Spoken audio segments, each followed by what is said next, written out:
umalis siya, may everyday pa letter, ganon. So, hanggang sa dumating siya. Ah, so you remember. Yes.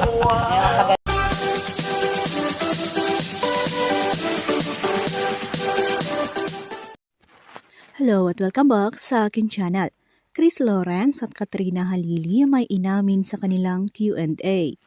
Masayang panoorin ang Q&A ni na Chris Lawrence at Katrina Halili dahil kitang-kita na sinagot nila ang mga tanong ng tapat at bukal sa loob. Walang ilangan at puno ng good vibes ang kanilang usapan. Kaya ramdam ng mga manunood ang respeto at pagkakaunawaan nila sa isa't isa. Maraming netizens ang natuwa at na-inspire dahil makikita na kahit hindi na sila magkasama bilang magpartner, napakaganda pa rin ang kanilang relasyon bilang magulang. Magaan ang samahan, may halong tawanan at halatang pareho nilang inuuna ang kapanakan ng kanilang anak na si Katie. Sina Chris at Katrina isang magandang halimbawa ng co-parenting. May malasakit, may komunikasyon at may respeto.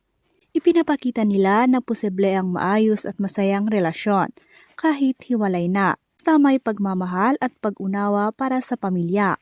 Narito at ating panuorin ang kabuuan ng video. Pero bago yan, mari po kayong mag-subscribe para updated sa iba pang kaganapan. Dapat kilala natin ang sarili natin. Yan, alam ko ba? Sino ang mas malambing? Mas malambing. Pa letter. Kaya umalis siya noon, yung unang-una. Umalis siya, may everyday pa letter, ganon. So, hanggang sa dumating siya. Ah, so you remember. Yes. Hanggang ngayon, every Mother's Day may flowers ka sa akin. In fairness naman, hanggang Walang mintis yun. nagpapadala siya ng flowers. Sino ang mas masungit? Tanggap din. Oh. Dalawang kamay. Malit na kwento lang. Hanggang ngayon naman. Yes. She has her days. She has her.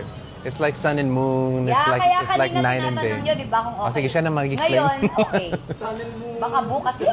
Kaya nga, Kaya nga. Sun, Moon, and And Jupiter. Jupiter, okay. Minsan mainit ako, minsan kalmado lang, minsan happy. Minsan happy. So, ako to eh. Character ko lahat to. O, dito na lang tayo lagi. Okay, next. Medyo related to. Sino ang mas sumpungin? Toyoin. Sino ang mas generous? Po. Oh, wala ma... Ano? I know I'm generous. I know that. But she's also generous. When she wants to be. When she wants to be. When she doesn't want to be. Yes. Ibang storya yun.